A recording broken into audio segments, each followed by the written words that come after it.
ৰাইজৰ প্ৰতিনিধি হৈ আপোনাৰ মুখত এনেকুৱা কথা শুভা নাপায় কাৰণ বুজি নোপোৱা অবুজনক বুজোৱা ঢেৰ কথা যোৱা একে কথা কিমান বাৰ গৈ থাকিম গৈ আমাৰ আমনি লাগিছে তেওঁ শুনি আমনি লাগিছে না তেওঁহে জানে এই ৰাস্তাত অহা যোৱা মানুহখিনি কিমান কষ্ট হৈছে আজি কিমান যন্ত্ৰণা ভুগিছে আজি তুমি বাৰিষা হ'লে মানে তুমি কোনো ৰাস্তাত যাব নোৱাৰা স্কুটি এখন চলাই যাব নোৱাৰে ল'ৰা ছোৱালীয়ে আমাৰ ৰাইজে মানে এই চৰকাৰখনৰ প্ৰতি বা এই গণতান্ত্ৰিক ব্যৱস্থাটোৰ প্ৰতি আস্থা হেৰাই গৈছে ভৰিত ধৰা দি ক্ষমা খোজাৰ পিছতো তেওঁ আমাৰ ওপৰত গাঁওখনৰ ওপৰত আখেজ কৰি আছে আমি ভাবিছোঁ আমাৰ এইটো ৰাস্তাটো নহ'লেও নাই আমি এইটো ভাবিছোঁ মানে কি কয় আমি এইটো প্ৰদৰ্শনী হিচাপে থ'ম নেকি চব যেতিয়া পকী ৰাস্তা হৈ যাব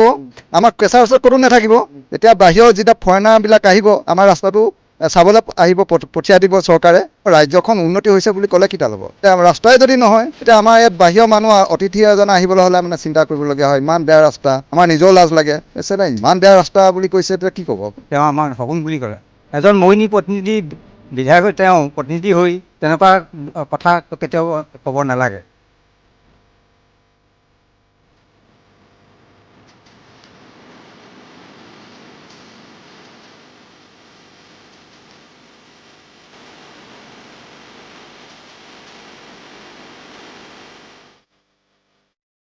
নমস্কাৰ মই বৰ্তমান উপস্থিত আছোঁ মৰিয়নিৰ লোকসুৰাখন গাঁৱত আৰু এই গাঁওখনলৈ আহিছোঁ বৰ্তমান আপোনালোকে মোৰ আচল পিছফালে পৰিৱেশটো দেখিছে এখন মৰিয়নি সমষ্টিৰ এখন উল্লেখযোগ্য বৃহৎ ৰাজহ গাঁও লোকসুৰাখন গাঁও আৰু এই গাঁওবাসী আজি ক্ষোভত তেওঁলোক আজি ওলাই আহিছে আৰু মই বৰ্তমান এই দৃশ্যখিনি দেখুৱাইছোঁ বৃদ্ধ লোক ওলাই আহিছে মহিলা ওলাই আহিছে পুৰুষ এনেদৰে ওলাই আহিছে বঞ্চনা আৰু ক্ষোভৰ এই বহিঃপ্ৰকাশ তেওঁলোকৰ দেখিবলৈ পোৱা গৈছে কাৰণ তেওঁলোকৰ যিটো মূল পথ লোখৰাখনৰ যিটো ধুদুৱালিৰ পৰা যিটো নাগিনজান অৰ্থাৎ নগা ৰাজ্যলৈকে যিটো সংযোগ থকা যিটো মূল পথ আজিলৈকে নিৰ্মাণ নহ'ল ইয়াক লৈ ক্ষোভ প্ৰকাশ কৰিছে আৰু আটাইতকৈ ডাঙৰ কথাটো হৈছে যিগৰাকী জনপ্ৰতিনিধি 20 বছৰৰ বিধায়ক 5 বাৰকৈ তেওঁ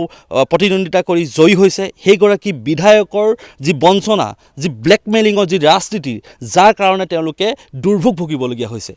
আৰু এই গোটেই কথাখিনি পাতিম ইয়াত যথেষ্ট সংখ্যক লোক আছে তেওঁলোকে এই গোটেই কথাখিনি ক'ব মৰিয়নি সমষ্টিৰ উন্নয়নৰ প্ৰকৃত ছবিখন যে এটা কথা কৈ থকা হয় যে যিজন বিধায়কে দিনে ৰাতিয়ে সমষ্টিবাসীৰ খবৰ লয় উন্নয়নৰ কাৰণে দিনে ৰাতিয়ে তেওঁ কষ্ট কৰে কিন্তু সেই সমষ্টিটোৰ যিটো প্ৰকৃত স্বৰূপ প্ৰকৃত উন্নয়ন প্ৰকৃত যি চৰিত্ৰ যি বিধায়কগৰাকী প্ৰকৃত যিটো চৰিত্ৰ সেইটো আজি প্ৰকাশ পাব আৰু এইসকল লোকক মই দেখুৱাইছোঁ যিসকল লোকে অতি ক্ষোভেৰে আমাৰ আগত কিছু সময় আগতে তেওঁলোকে কথাখিনি উল্লেখ কৰিছে যে যিগৰাকী বিধায়কে আচলতে এগৰাকী বিধায়ক হ'ব লাগে সমষ্টিটোৰ প্ৰতিগৰাকী ভোটাৰৰ বা প্ৰতিজন জনসাধাৰণৰ তেওঁ নেতা কিন্তু তেওঁ কিন্তু এটা কথা কৈ আহিছে যে তেওঁ ভোট নিদিলে তেওঁ কোনো ধৰণৰ কাম নকৰে তেওঁ লগত থকা লোককে তেওঁ সহায় কৰিব তেনেকুৱা ধৰণৰ কথা কিছুমান আছে আৰু সেই কথাখিনিয়ে আচলতে এওঁলোকৰ মনত দুখ দিছে এইসকল লোকক দুখ দিছে যাৰ কাৰণে তেওঁলোক ওলাই আহিছে আৰু বিধানসভাৰ নিৰ্বাচনৰ পাক মুহূৰ্তত এনেধৰণৰ ছবি আমি আজি দেখুৱাবলগীয়া হৈছে মই মহিলা আছে প্ৰথমতে মহিলাসকলৰ ওচৰলৈ যাম বাইদেউ আপোনাৰ কাষলৈ আহিছোঁ খুব এটা দুখ লগাৰ অৱস্থা আপোনালোকৰ মূল পথটো আপোনালোক আজিলৈকে নিৰ্মিত নহ'ল যাৰ কাৰণে খুব দুৰ্ভোগ হয় কষ্ট হয় আপোনালোকৰ কেনেকুৱা ধৰণৰ যাতনা ভুগিবলগীয়া হয় আমাৰ ৰাইজক যদি এইখিনি কথা আপুনি অকণমান ক'ব পাৰে আমি মানে ৰাস্তাটো এনেকুৱা অৱস্থা হোৱাৰ পৰা বহুতখিনি পায়মংগল ইয়াত হৈ আছে এক্সিডেণ্ট নহয় কাৰোবাৰ হাত ভাগিছে কাৰোবাৰ ভৰি ভাগিছে ইয়াৰ পৰা আকৌ নিবলৈও গাড়ীৰ সুবিধা নহয় গাড়ী আহিবলৈ টান পায় এম্বুলেঞ্চ নাহে আৰু বেমাৰী আমি চিকিৎসালয়লৈ নিবলৈ হ'লেও আমাৰ গাড়ী নাহে এতিয়া সেইদিনা আমাৰ যোৱা 4 তাৰিখে বাকী আমাৰ আইসকল গৈছিলে বিধায়কৰ ওচৰলৈ আমাৰ মা ঢুকালে মাক চিভিলত নিবলৈ লৈছোঁ মানে গাড়ী নাহে গাড়ী এনেকুৱা কেছে আনিছে আমি কোচত লৈ আহিছোঁ তথাপিতো আমাৰ কোচৰ পৰা মানে উখৰি হৈ পৰিছে এনেকুৱা অৱস্থা আমি যাবলগীয়া অৱস্থা হৈছে মানে সেইদিনা 4 তাৰিখে যাওঁতেও খুব আশা কৰিছিলোঁ মই যাব নোৱাৰিলোঁ যদিও লগৰখিনি কৈছিলোঁ যে সেইখিনিকে হ'লেও আশাটো কৰিছিলোঁ দিব বুলি তেওঁলোকে যেতিয়া ঘূৰি আহি ক'লে নিদিওঁ বুলি কৈছে নিজে নিদিওঁ বুলি কৈছে আগতো তেনেকৈ তেওঁ কেইবাবাৰ কৈছে মইতো মুখামুখি তৰ্কাতৰ্কি নিচিনা হয় মোৰ যে ৰাইজৰ প্ৰতিনিধি হৈ আপোনাৰ মুখত এনেকুৱা কথা শুভা নাপায় তেখেতে কৈছে যে আপোনালোকৰ গাঁৱৰ বাপসকলে মোক এনেকুৱা কৰিলে তেনেকুৱা কৰিছে সেইটো কথা নহয় বাপসকলে কৰিলে আমি আইসকলে দুখ ভুগিছোঁ কণ ল'ৰা ছোৱালীয়ে দুখ ভুগিছে ক্ষমা খুজিছে কেইবাবাৰ ক্ষমা খুজিছে তেওঁ হ'ব বুলি কয় তাৰপিছত যেতিয়া তেওঁ ওচৰলৈ নিৰ্দিষ্টকৈ আমি যাওঁ তেতিয়া তেওঁ অকল সেই কথাষাৰে কৈ থাকে সেইটো কথা নহয় আমি কিমান শাস্তি ভুগিছোঁ কেনেকুৱা জীয়া যন্ত্ৰণা ভুগিছোঁ আমিয়ে জানিছোঁ ভুক্তভোগী আমি তেখেতে ক'লে নহ'ব নহয় 2-3বাৰমান আগত ক'লে যে মেপৰ ৰাস্তাটো নাই বুলি মেপৰ ৰাস্তা নাই আপোনালোকৰ গতিকে আমি দিব পৰা নাই এতিয়া কেনেকুৱা কি কথা আমি আকৌ সেইখিনি কথা নাজানো নহয় যে মেপত যদি ৰাস্তাটো নাই তেতিয়া মানুহখিনি ওচৰলৈ কেলৈ আহে কোনফালে আহে মানুহখিনি ওচৰলৈ ভোট বিচাৰি ভোটৰ কেন্দ্ৰ আমাৰ ইয়াতে স্কুলতে বহে মেপত নাই যদি তেওঁলোকে কেনেকৈ ইয়াত নহয় বিধায়কে কৈছে যে আপোনালোকৰ ৰাস্তাটো বোলে মেপত নাই তেতিয়া মানুহখিনি কেনেকৈ ওলালে প্ৰতি বছৰে আমিতো ভোটদান কৰি আহিছোঁ তাৰপৰা কৈছে যে আপোনালোকে এনেকৈ ভোট নাই দিয়া মোক ইমানহে ভোট পালোঁ আপোনালোকে মোক জিকক এতিয়াই যোৱা পঞ্চায়ত ইলেকশ্যনতো তেওঁ তেনেকৈ ক'লে যে আপোনালোকে মোক জিকাওক ভোট দি জিকাব লাগিব মই তেতিয়াহে ৰাস্তা দিম সেইটো কথা নহয় বাৰে প্ৰতি তেনেকুৱা কথা কিমান কৰি থাকিম আমি গৈ আমনি লাগিলে গতিকে আমি আৰু তেওঁৰ ওচৰলৈ নোযোৱাটোৱে চিন্তা কৰিছোঁ গৈ লাভ নাই নহয় কাৰণ বুজি নোপোৱা অবুজনক বুজোৱা ঢেৰ কথা সিজোৱা একে কথা কিমান বাৰ গৈ থাকিম গৈ আমাৰ আমনি লাগিছে তেওঁ শুনি আমনি লাগিছে নে তেওঁহে জানে এনেকুৱা মানুহৰ লগত আৰু কি কাম কৰিম আৰু এনেকুৱা মানুহ মই ভাবিছোঁ তেনেকুৱা এজন ৰাইজৰ প্ৰতিনিধি আমি বহুত দান দি বহুত হেৰি কৰি আমি মিছাকৈ একেৰাহে আমি কৰিয়ে থকা হৈছে একেৰাহে কৰি আছে মই মাটি আধৰুৱা কাম কৰিম বুলি আমাৰ সন্মুখতে কৈছে যে মই মাৰ যিখিনি আধৰুৱা কাম সেইখিনি কৰিবলৈ আহিছোঁ মই তেওঁক ব্যক্তিগতভাৱেও কেইবা ঠাইতো কৈছোঁ এনেকৈ যে ৰাস্তাটো আপুনি বনাই দিয়ক ৰাস্তাটোৰ কাৰণে আমাৰ ৰাইজে খুব কষ্ট পাইছে হ'ব বুলি কয় হ'ব বুলিয়ে ভাবি থাকোঁ আমি হ'ব মানে আকৌ যেতিয়া চাওঁ পাছত না ফুটুকা ফেন একোৱে নহয়গৈ গতিকে আমাৰ উপায় নাই আৰু মুঠতে আমি নিজে ৰাস্তাটো 26 নিৰ্বাচন আমি এমাহে আছে গতিকে আমি ইয়াত ভোট বৰ্জন কৰিম বুলিয়ে প্ৰতিজনে সংকল্প লোৱা হৈছে গাঁওবাসীয়ে সংকল্প লৈছে নিশ্চয়কৈ ইয়াতকৈ বেদনাদায়ক কথা হ'ব নোৱাৰে গণতান্ত্ৰিক ব্যৱস্থা যিটো আচলতে ব্যৱস্থা থাকে নিৰ্বাচনী যিটো প্ৰক্ৰিয়া থাকে এই ব্যৱস্থাটোৰ প্ৰতি আচলতে তেওঁলোকো হতাশ হৈ পৰিছে বা বিমুখ হ'বলগীয়া হৈছে কাৰণ তেওঁলোকে প্ৰতিবাৰে উন্নয়নৰ স্বাৰ্থত ভোট দিয়ে নিজৰ গাঁওখন নিজৰ পথটো বা উন্নয়ন হ'ব বুলি তেওঁলোকে আশা কৰে কিন্তু তাৰ বিপৰীত ছবিখন আৰু বিধায়কে যেতিয়া এইখিনি কথা কয় পথটো বিচাৰি গ'লে যে অনুৰোধ কৰিলে যেতিয়া ৰাইজসকলক বিমুখ কৰি পঠায় ই আটাইতকৈ এতিয়া গুৰুত্বপূৰ্ণৰূপে বিবেচিত হৈছে বাইদেউ মই আপোনাৰ কাষলৈ আহিছোঁ মই আপোনালোকৰ মহিলাখিনি প্ৰথমতে মন্তব্যখিনি লৈ নথা মই পুৰুষসকলো যাম আচলতে মহিলাসকলে বেছি এই কথাখিনি অনুভৱ কৰে যিহেতু আপোনাৰ লোকৰ যেতিয়া সন্তান বা কোনো ছাত্ৰ যেতিয়া স্কুললৈ যাবলগীয়া হয় দুৰ্ভোগ হয় নিশ্চয়কৈ পথটোৰ কাৰণে যথেষ্টখিনি কষ্ট দুৰ্ভোগটো ভুগিছোঁৱে আমি আমাৰ লগতে ল'ৰা ছোৱালীসকল আৰু এতিয়া উঠি অহা প্ৰজন্মসকলেও যথেষ্টখিনি কষ্ট পাইছে আৰু আগলৈকে পাই থাকিব বুলি ভাবিছোঁ গতিকে আমি এই বিধায়কৰ মানে সলনি কৰা চিন্তাই আমি লৈছোঁ সলনি হ'ব লাগে হয় হয় হয় তেওঁ মানে চিন্তাধাৰাটো কি দেখিছে আপোনালোকে এবাৰ যেতিয়া লগ পাইছে কি কৈছে আপোনালোকক আপুনি গৈছিলে লগত হয় গৈছিলোঁ হয় 4 তাৰিখে আমি গৈছিলোঁ তেখেতে এটাই মাথো কথা কয় যে আপোনালোকৰ কেইজনমান বয়সস্থ লোকে মানে আমাক এনেকৈ ক'লে একেটা কথাকে গৈ থাকে 5 বাৰমান গৈছোঁ আমি আৰু এতিয়া ক'লে যে তেখেতসকলে আপোনালোকে অহা এই ইলেকশ্যনত আমাক জিকাই মানে জয়যুক্ত কৰি দিয়ক আৰু তেতিয়াহে আমি এপ্ৰিলৰ পিছতহে এই কথাটো জনাম ৰাস্তাটো তেতিয়াহে দিম মানে এনেধৰণে ক'লে আৰু আমি ভাবিছোঁ যে ৰাস্তাটো তেওঁ এনেকৈ ক'লে যেতিয়া আৰু নহ'ব এনেকৈ বুলিয়ে ভাবি লৈছোঁ আৰু ভুল চবৰে হয় ন ভুলটো হয় ক্ষমাও খুজিছে তেখেতসকলে বৃদ্ধ লোক হ'লেও কৈ পালে কিবা এটা হ'লেও নিজ পিতৃ হিচাপে তেখেতসকলক ক্ষমা কৰি দিব পাৰে বুলি মই ভাবোঁ আৰু আমাৰো নিজৰ প্ৰত্যেকৰে পিতৃ মাতৃ আছে তেখেতসকলে কিবা এটা ক'লে বুলিয়ে যে তেখেতসকলক আমি জানো এৰি দিব পাৰোঁ তেখেতেও তেনেকৈ ভাবিব পাৰিলেহেঁতেন নিশ্চয়কৈ কথাখিনি বাইদেউ কিবা ক'ব নেকি মই কিনো ক'ম এতিয়া আমাৰ ৰাইজে সকলোৱে কৈছে আগন্তুক যিবিলাক আমাতকৈ বয়সস্থ আছে এতিয়া ৰাস্তাটো আপোনালোকে দেখিছে ল'ৰা ছোৱালী অহা যোৱা কষ্ট আৰু বয়োজ্যেষ্ঠবিলাক এতিয়া মেডিকেল নিবলৈ দিগদাৰ গাড়ী নোসোমায় আৰু নিজৰ গাড়ী লৈ যাবলৈও তোমাৰ অসুবিধা কেতিয়াবা ড্ৰাইভাৰ নাপায় তোমাৰ 108 ফোন কৰিলে ক'ব কোন গাঁৱৰ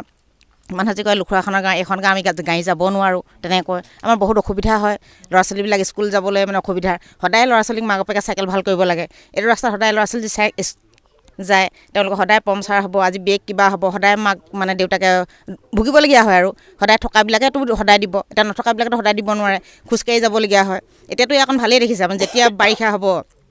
আপুনি গাড়ী যাব নোৱাৰে টমটম আহিব নোৱাৰে টমটম আহিতো পাল্টি খাই যায় ইয়াত আহিলে মানে কিমান অসুবিধা হৈছে সেইটো কাৰণে আমি তেওঁক মানে অনুৰোধ কৰিছোঁ তেওঁ অকণমান যদি তেওঁতো নিউজটো পাবই পায় তেওঁ চাই যদি আমাক যদি অকণমান মানে তেওঁ যদি বুজি পায় বোলে হয় এই লুখুৰাখনৰ ৰাইজে ইমান কষ্টৰে যে অহা যোৱা কৰিছে আজি মই তেওঁ 4 বছৰ তেওঁ খাই আছে কাৰ্যকাল কিন্তু 4 বছৰ যদি তেওঁ অকণমান মানে 4 বছৰ এতিয়া তেওঁ খাই আছে এতিয়া তেওঁ যদি অকণমান দুখ মানে বুজি পালেহেঁতেন আমাৰ তেওঁ যদি অকণমান এতিয়া ভাবি চাই বোলে হয় এই মানুহখিনিয়ে ইমান কষ্ট ভুগি আছে তেওঁ মোৰ ওচৰলৈ আহি আছে ক্ষমা ভিক্ষা মাগি আছে কিন্তু তেওঁলোকক যদি অকণমান কিবা এটা কৰি দিব পাৰোঁ তেওঁ যদি সেইটো ভাবি আমাক ইলেকশ্যনৰ আগে যদি কিবা এটা জনায় বোলে হয় আমি ইলেকশ্যনৰ আগত কিবা এটা কৰি দিব পাৰিছোঁ নাই আধা হিলাকে কৰি দিছোঁ বা কিবা এটা উন্নয়ন যদি কৰি দিলেহেঁতেন অকল মানুহক আঁচনিটো দিলেই নহ'ব নহয় আজি অৰুণোদয় পাইছে তেওঁ ঘৰখন চলিছে আজি কিবা এটা দিছে তেওঁ ঘৰখনে চলিছে কিন্তু এই ৰাস্তাত অহা যোৱা মানুহখিনি কিমান কষ্ট হৈছে আজি হে কিমান যন্ত্ৰণা ভুগিছে আজি তুমি বাৰিষা হ'লে মানে তুমি কোনো ৰাস্তাত যাব নোৱাৰা স্কুটি এখন চলাই যাব নোৱাৰে ল'ৰা ছোৱালীয়ে খোজকাঢ়ি যাব আমি এতিয়া চেণ্ডেল হাতত লৈ খোজকাঢ়ি যাবলগীয়া হয় ইমান কষ্ট তেতিয়াহ'লে সেইটো তেওঁতো নিজে বুজিব লাগে আৰু তেওঁৰ কাৰণেতো আমি ইমান কষ্ট কৰি ফুৰিছোঁ আজি আমি তেওঁৰ লগতে ঘূৰি ফুৰিছোঁ আজি য'তেই নহওক আমুকত যাব লাগে মিটিং মাতাং কিমান আমি তেওঁলোকৰ লগতে বৰষুণ তিতি মইতো তেওঁ কৈয়ে থাকোঁ এতিয়া আপুনি মিটিং মাতে আমি আহোঁ কিন্তু আহিব নোৱাৰোঁ কিমান অসুবিধা হে হাতত চেণ্ডেল লৈ ৰাস্তালৈকে খোজকাঢ়ি আহোঁ আপোনালোকৰ কাৰণে কিন্তু আপোনালোকেতো আমাক বুজি পাব লাগে নাই আপুনিতো চাব লাগে অঁ এতিয়া সেইটোকে কৈছোঁ আমি সেইটোকে কৈ তেওঁ যদি অকণমান বুজি পায় কিবা এটা কৰে ইলেকশ্যনৰ আগত সেইটো মই কৈছোঁ আৰু ক'ব কি কিবা আমাৰ ৰাস্তাটো বিশেষকৈ মানে ছমহীয়া কৰ্চৰ দৰে হয় আমাৰ মানে যেতিয়া আমাৰ এনেকুৱা দিনত খৰালি দিনত ধূলি বালি হয় ভাল লাগে বাৰিষা ছিজনত আমাৰ গোটেই বোকা হয় বোকা হোৱাৰ কাৰণে আমাৰ বহুত অসুবিধা হয় খেতি বাতিলৈ যাবলৈও আমাৰ দিগদাৰ হয় ৰাস্তা পদূলি আমি ওলাই আহিব নোৱাৰা হওঁ সেইটো কাৰণে আমাৰ ৰাস্তাটো যথেষ্ট প্ৰয়োজন আমাক আৰু লাগে কিনো কম মানে আগৰসকলে কৈ গৈছে আৰু যিখিনি মানে অভাৱ অনটন সেইখিনি কৈ গৈছে এইটো যে ইমান যে তেওঁ একেটাকে ধৰি আছে বোলে ৰাইজে অপমান গোপিনীয়ে অপমান একো অপমান নাই হোৱা এবাৰ মানে হয় ময়ো আছিলোঁ বাৰু আমাৰ ঘৰত মানে হেৰি আসনৰ দৰে মানে হেৰি কিবা চফা কৰিছিলে পুস্তিকাখন চফা কৰিছিলে সেইখন মানে আমাৰ ঘৰত দিছিলে মোক ফটো মাৰি ল'লে আৰু দুজন আহিছিলে আৰু তাৰপিছত আমাৰ ৰাইজে ক'লে বোলে এইখনতো ভাল কথা হোৱা নাই এইখন বোলে গুৰু এখন তথাপিও হাত খলবীয়া মানে এইখন বহুত অপৰাধ কৰিছে তেওঁ সেইটো বুলি ক'লে মানে এইখন এতিয়া যেতিয়া ইলেকশ্যন হ'ব সেইখনতো য'তে ত'তে পেলাই দিব কোনোবাই মুতিব কোনোবাই হাগিব হ'ব নাই সেইখন অপমান হ'ব সেইকাৰণে তাৰমানে সেই কথাটোৱে আজিলৈকে তেওঁ ধৰি আছে সেইটো ভুল নে শুদ্ধ তেওঁ বিচাৰ কৰিব লাগে মই ইমানকে কৈ সামৰণি মাৰিলোঁ দেই বাইদেউ একদম আমন জীমনকৈ বহি আছে কিবা ক'ব নি নকয় দেখিছে এনেদৰে ওলাই আহিছে তেওঁলোকে মহিলাসকল ওলাই আহিছে বৃদ্ধা ওলাই আহিছে কাৰণ তেওঁলোকৰ যিটো মই কৈছোঁ যে মূল যিটো পথ আজিলৈকে হোৱা নাই আৰু পুৰুষো আছে যথেষ্ট সংখ্যক পুৰুষ লোকো আছে মই দাদা আপোনাৰ কাষলৈ আহিছোঁ আচলতে যিখিনি কথা শুনিছোঁ খুব বেদনাদায়ক কথা আৰু এগৰাকী বিধায়ক যেতিয়া নিৰ্বাচিত হয় সমস্ত সমষ্টিটোৰ ৰাইজৰ প্ৰতিনিধি হয় কিন্তু তেওঁ কৈছে যে ভোট পোৱা নোপোৱাক লৈ তেওঁ হিচাপ নিকাচ কৰি আচলতে এই পদটো নিদিয়াৰ এটা অভিযোগ পোৱা গৈছে আচলতে কি ক'ব এই মানে এইটো কাৰণে ৰাইজসকল তেওঁৰ ওচৰলৈ বাৰম্বাৰ গৈ থকা হৈছে তেখেতে আমাক দিম বুলি এবাৰ ইঞ্জিনিয়াৰ এই দুমাহমানৰ আগত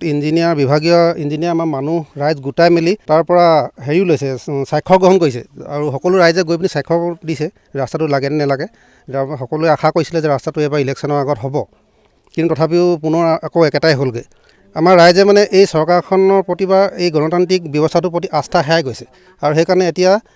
এই নিৰ্বাচনৰ আগত আমি ৰাইজে মানে ভোট বৰ্জনৰ এটা সিদ্ধান্ত ল'ম বুলি আমি আলোচনা কৰিছোঁ হয় এই গোটেই ব্যৱস্থা গণতান্ত্ৰিক যিটো ব্যৱস্থা বা ৰাজনৈতিক যিটো ব্যৱস্থা সেইটোৰ প্ৰতি আপোনালোকৰ আস্থা হেৰুৱাইছে মানে তাতো আমি এতিয়া হেৰুৱাই পেলাত বাধ্য হৈছোঁ মানে বহুত দুৰ্ভোগ ভুগিবলগীয়া হৈছে বিশেষকৈ তেওঁ এই নতুন জেনেৰেশ্যনৰ কথা চিন্তা কৰিব লাগিছিলে উঠি অহা প্ৰজন্ম এতিয়া কাইলৈ পৰহিলে তেওঁলোকে এতিয়া ভোটাধিকাৰ পাব এই ৰাস্তাটো বনাই দিলেহে তেখেতৰ প্ৰতি আকৰ্ষিত হ'ব আৰু শিক্ষাৰ্থীসকলৰ প্ৰতি তেওঁ বিশেষকৈ চিন্তা কৰিব লাগিছিলে যে ৰাস্তাটোৰ কাৰণে কিমান দুৰ্ভোগ ভুগিবলগীয়া আছে এম্বুলেঞ্চে এইখন গাঁৱত এবাৰ এজনী প্ৰসূতি সন্তান জন্ম হোৱাৰ পিছত আহি পিনি বৰষুণ দিলে এম্বুলেঞ্চে আধা বাটৰ পৰাই মানে নমাই থৈ গুচি গৈছে এনেকুৱা পৰিস্থিতিৰ সন্মুখীন হ'বলগীয়া হৈছে সেইকাৰণে ৰাইজ আমি এতিয়া ৰাস্তালৈ চব ওলাই আহিবলগীয়া বাধ্যত পৰিছোঁ আমি নিশ্চয়কৈ খুব দুখজনক কথা যে বিধায়কগৰাকী যি আচলতে তেওঁৰ যিখিনি কথা সেই কথাখিনি খুব আচলতে দুখজনক আৰু আমাৰ লগত সঞ্জীৱ দা আছে গোটেই কথাখিনি পাতিছোঁ আমি গম পাইছোঁ বিধায়কে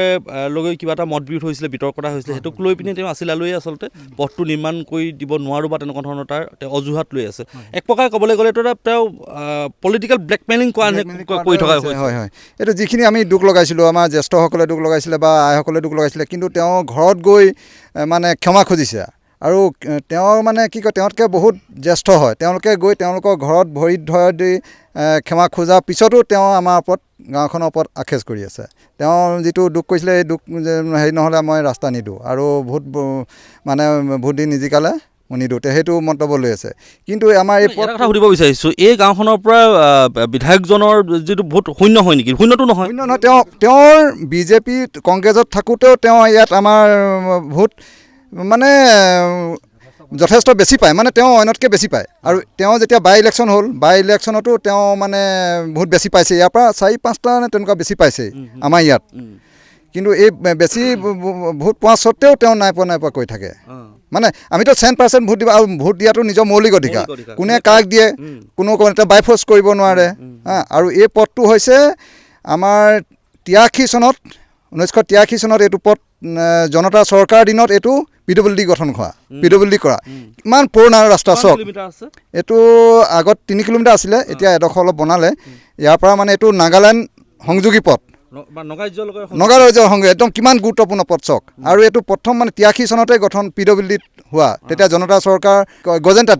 গজেন তাঁতী দিনত হোৱা এইটো ইমান পুৰণা ৰাস্তা চক ইয়াতকৈ বহুত পুৰণা আমি ভাবিছোঁ আমাৰ এইটো ৰাস্তাটো নহ'লেও নাই আমি এইটো ভাবিছোঁ মানে কি কয় আমি এইটো প্ৰদৰ্শনী হিচাপে থ'ম নেকি চব যেতিয়া পকী ৰাস্তা হৈ যাব আমাৰ কেঁচা ৰাস্তা ক'তো নাথাকিব তেতিয়া বাহিৰৰ যেতিয়া ফৰেনাৰবিলাক আহিব আমাৰ ৰাস্তাটো চাবলৈ আহিব পঠিয়াই দিব চৰকাৰে যে আমাৰ লোখাখন ৰাস্তাটো আমাৰ কেঁচা হৈ আছে এইটো ৰাস্তাই চক এটা সময়ত এনেকুৱা আছিলে সেইটো বুলি আমি ভাবিছোঁ নহ'লেও সংৰক্ষণ কৰোঁ বুলি ভাবিছোঁ মানে এতিয়া আমাৰ মানে চব ৰাস্তাটো হৈ গ'ল মানুহৰ ৰাজ্যখন উন্নতি হৈছে বুলি ক'লে কি তাল হ'ব ৰাস্তা পদূলিয়ে সেইখন উন্নতি হয় এতিয়া ৰাস্তাই যদি নহয় এতিয়া আমাৰ ইয়াত বাহিৰৰ মানুহ অতিথি এজন আহিবলৈ হ'লে মানে চিন্তা কৰিবলগীয়া হয় ইমান বেয়া ৰাস্তা আমাৰ নিজেও লাজ লাগে এতিয়া এই অলপ দিনৰ আগত আমাৰ ইয়াত গাঁৱৰ এঘৰ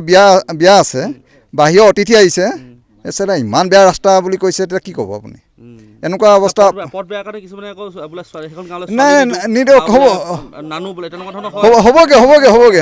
হ'বগৈ এইটো অৱস্থা হৈছেগৈ এতিয়া মানে এনেকুৱা অৱস্থা পাইছেগৈ আৰু সেইটো কাৰণে আমি বাধ্যত পৰি আজি যিজন প্ৰতিনিধি আমি পাইছোঁ তেখেতে মোৰ মনত আছে আজি 5 বছৰ আগত ইয়াত আমাৰ নামঘৰত আমাৰ সন্মানীয় ব্যক্তিসকল আছিলে তেখেতে কৈ গৈছে যে শগুন বুলি ক'লে আমাৰ এখন ৰাইজক যিখন সন্মানীয় ব্যক্তি ইয়াত আমাৰ বয়োজ্যেষ্ঠ যিখন ব্যক্তি মোৰ মনত আছে এতিয়া পঢ়িছে তেওঁ আমাক শগুন বুলি ক'লে এজন মইনী প্ৰতিনিধি বিধায়ক তেওঁ প্ৰতিনিধি হৈ তেনেকুৱা কথা তেওঁ কেতিয়াও ক'ব নালাগে যদি প্ৰতিনিধি হয় এখন মইনী সমষ্টিৰ প্ৰতিনিধি হয় আমাৰ কথা মানে মই নিজেই আছোঁ ৰাইজক ক'লে শগুন বুলি ক'লে আমাৰ আছে ইয়াত দুজন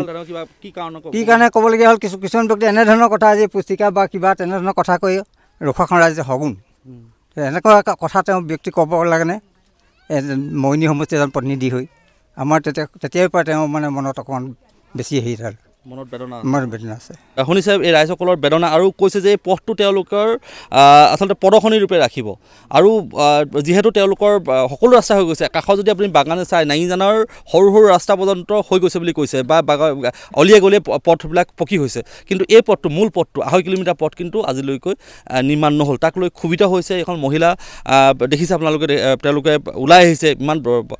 ৰ'দতো তেওঁলোকে আহি পিনি ইয়াত আহি থিয় হৈ আছে আমি গোটেই দেখুৱাইছোঁ কোনোবা আৰু ক'ব নেকি কিবা ক'বা নেকি তোমাৰ ওচৰত আহিছে কিবা ক'বা নেকি লাষ্ট শেষত হয় আমি কি ক'ম ৰাস্তাটোৰ কথাটো জানিছে আপুনি দাদা আপুনিতো আহোঁতে দেখি আহিছে ৰাস্তাটো কেনেকুৱা অৱস্থা আমাৰ সকলোৰে কিমান অসুবিধা হৈছে আমাক বেলেগ একো নালাগে অকল ৰাস্তাটো লাগে আমি প্ৰত্যেকবাৰে যাওঁ তেওঁৰ ওচৰত অকল ৰাস্তাটো আমাক যেনে তেনে আমাক ৰাস্তাটো বনাই দিয়ক তাৰ বিনিময়ত আমি যি কৰিব লাগে কৰিম কিন্তু তেওঁ আগতে কয় তেওঁক ভোট দিব লাগে ভোট দিয়াটো আমাৰ প্ৰত্যেকৰে এটা ব্যক্তিগত স্বাধীনতা গতিকে কোনে কাক কেনেকৈ ভোট দিয়ে সেইটোতো আমি ক'ব নোৱাৰিম তেওঁ ভোট দিম আমি মানি লৈছোঁ আমি তেওঁৰ কথাটো মানিম যদি তেওঁ লিখিত প্ৰতিশ্ৰুতি দিয়ে যে এই ৰাস্তাটো তোমালোকক অহা 26ত মই যেতিয়া জিকিম তোমালোকক এই ৰাস্তাটো বনাই দিম যদি লিখিত প্ৰতিশ্ৰুতি দিয়ে তেতিয়া আমি তেওঁক ভোট দিম আজিয়ে তেওঁ আপোনাৰ মাধ্যমৰ যোগেদি যদি তেওঁ পায় নিউজটো তেওঁ আমাক লিখিত প্ৰতিশ্ৰুতি দিব লাগিব আমি আমাৰ মৰিয়নি সমষ্টিৰ যিজন আমাৰ বিধায়ক ৰূপজ্যোতি কুৰ্মী তেওঁক আমি আহ্বান জনাইছোঁ তেওঁ যদি লিখিত প্ৰতিশ্ৰুতি দিয়ে আমাৰ ৰাস্তাটো বনাই দিম বুলি তেতিয়া আমি তেওঁক ভোট দিম অন্যথা আমি আগন্তুক নিৰ্বাচনত হয়তো ভোট বৰ্জন কাৰ্যসূচীও ল'ব পাৰোঁ আমি এইটো এটা মানে সকলো ৰাইজে আমাৰ হয়তো আমাৰ ইয়াৰ গাঁৱৰ যিমান আছে 200-300 ঘৰ মানুহ আছে পৰিয়াল আছে সকলোৰ লগতে সিদ্ধান্তটো লৈ আমি এই তেনেকুৱা এটা কাৰ্যসূচী ল'ম বুলি ভাবিছোঁ ধন্যবাদ নিশ্চয়কৈ আচলতে বিধায়ক ৰূপজ্যোতি কুৰ্মীয়ে এটা শেষ তেওঁলোকে এটা আহ্বান জনাব বিচাৰিছে যদি তেওঁ অহা 26ৰ নিৰ্বাচনত যদি তেওঁ জয়ী হয় তেতিয়া নিৰ্মাণ কৰি দিব লাগিব এই লিখিত প্ৰতিশ্ৰুতি ৰাইজে বিচাৰিছে যদি বিধায়কগৰাকীয়ে এই ৰাইজক যদি লিখিত প্ৰতিশ্ৰুতি দিয়ে তেতিয়াহ'লে তেওঁলোকে সৰ্বতোপ্ৰকাৰে বিধায়কক তেওঁলোকে সহায় কৰিব বা ভোট দিব বুলি তেওঁলোকে নিশ্চিতি প্ৰদান কৰিছে। কিন্তু এইটো আহ্বান জনাইছে আমাৰ এই টুডে লাইভ 24 যোগেদি। আৰু যদি বিধায়কগৰাকীয়ে ভিডিঅ'টো চাই আছে তেতিয়াহ'লে আমিও আহ্বান জনাইছোঁ, আপুনি আগৰ যি কথাখিনি আচলতে আপুনি ধৰি নাথাকি, তেওঁলোকে যিহেতু ক্ষমা বিচাৰিছে, তেওঁলোকৰ ভুল হ'ল বুলি তেওঁলোকে স্বীকাৰ কৰি আপোনাৰ হাতে ভৰিয়ে ধৰিছে, সেইবাবে আপুনি মইনী সমষ্টিৰ যিহেতু এগৰাকী প্ৰতিনিধি, সমস্ত মইনী জনগণৰ আপুনি এগৰাকী নেতা, সেই হিচাপে লৈ আপুনি এই ৰাইজৰ সকলো যি আহ্বানৰ প্ৰতি আপুনি সহায় দিয়ক। আমাৰো সেইটো আহ্বান থাকিলে। বাকী যিখিনি আপোনাৰ কিবা ক্ষোভ আছিলে, কাৰোবাৰ প্ৰতি বেয়া ভাৱ আছিলে, সেইখিনি আপুনি আঁতৰত ৰাখি অন্ততঃ উন্নয়নৰ স্বাৰ্থত, সমষ্টিৰ উন্নয়নৰ স্বাৰ্থত যিহেতু আপুনি ৰাজনীতি কৰিছে, সেইবাবে উন্নয়নৰ স্বাৰ্থতে আপুনি এই ৰাইজসকলক আচলতে চকু মেলি চাব বুলি সকলোৱে আশা কৰিছে। আমাৰো এইখিনি আপোনাৰ প্ৰতি আহ্বান থাকিল। আমি ৰাইজৰ হয়তো কিছুৱে ক্ষোভত কথাখিনি কৈছে, তেওঁলোকৰ ইমান দিনে যিখিনি পঞ্জীভূত হৈ থকা ক্ষোভখিনি প্ৰকাশ কৰিছে, সেইখিনি আপোনাৰ প্ৰতি আচলতে আপোনাৰ প্ৰতি এটা আশা কৰে বাবে আচলতে তেওঁ এনেধৰণে কথাখিনি কৈছে। বা যি কি নহওক, আমি সেইখিনি আপোনাৰ প্ৰতি এৰিলোঁ। আপুনি আপোনাৰ সিদ্ধান্ত আপুনি গ্ৰহণ কৰিব। যদি আপোনালোকে এই ভিডিঅ'টো উপযোগী বুলি ভাবিছে তেতিয়াহ'লে লাইক কৰিব, কমেণ্ট কৰিব, শ্বেয়াৰ কৰিব। ধন্যবাদ।